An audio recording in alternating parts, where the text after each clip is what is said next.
ako. Di pa. Teka lang, bablog lang ako. Good morning guys! Nagluto ako ng beef stick. Kasama yung atay ng baboy guys.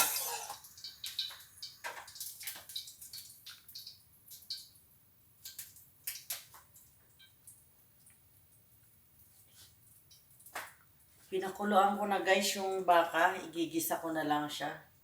Kasama na yung atay ng baboy.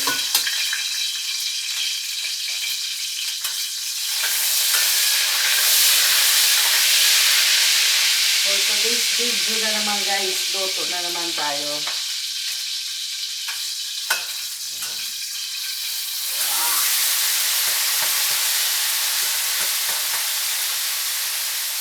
Hindi pa naayos sa baka sa linggo pa.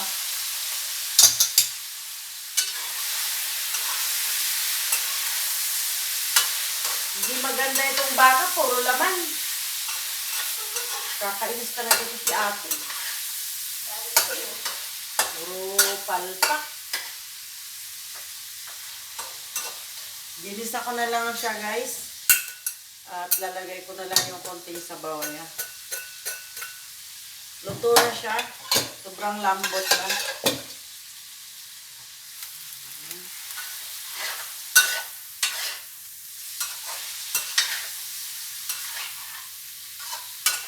Beef stick na atay ng baboy at saka baka. Timplado na siya guys. Nilagyan ko na lang siya ng magic. Yan.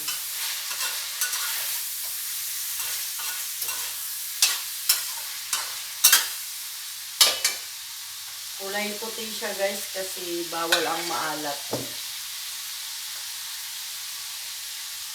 Kailangan medyo matabang siya guys.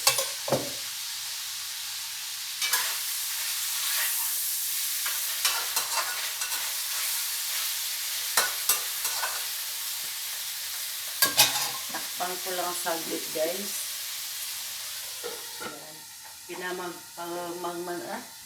Pinamantika ko lang siya.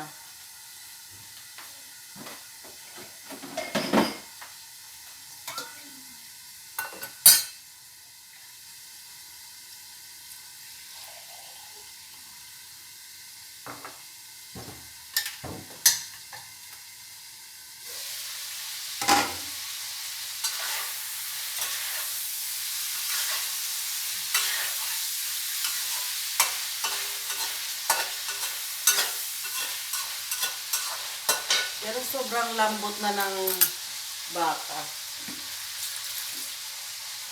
Tikman ko nga guys.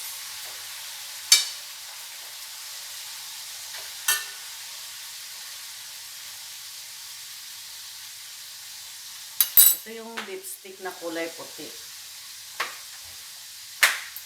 Masarap, ay, oo nga pala, masarap pala yung adobo ma'am na puti, yung lotong Kapampangan. Masarap yung kuan, yung paa ng baboy. Oo, ay napadami.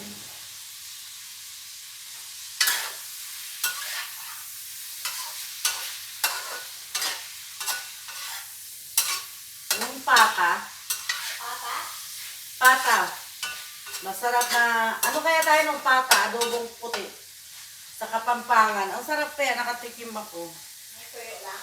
Oo. Hindi maalat? Hindi. Suka lang at saka ano, adobong puti nga siya. Suka lang saka? Suka at saka yun lang. Puti siya, walang tuyo. Walang tuyo? Oo. Ay, gusto ko. Ha? Gusto mong subukan nun? Gusto eh. Masarap pa ba? Sakto lang. Oo, yung paa. Paa lang. Subukan para maiba naman yung ating menu. Kaya kailangan mag-order tayo nun ng isang paa. Oo. Ito guys, luto na yung aking beef stick. Parang hindi siya beef stick, para siyang adobo dahil walang kataba-taba yung karne na diniliver dito sa amin. Ayan guys. Yan, beef stick na puti. Yan. Okay na yan siya guys. Ay, Yan. Yan ang aking lutong beef stick na puti. Yan. Patayin ko na guys. Thank you guys. Pinatay ko na siya kasi luto na siya guys. Pinatay ko na siya. Thank you sa inyong panood guys. Good morning.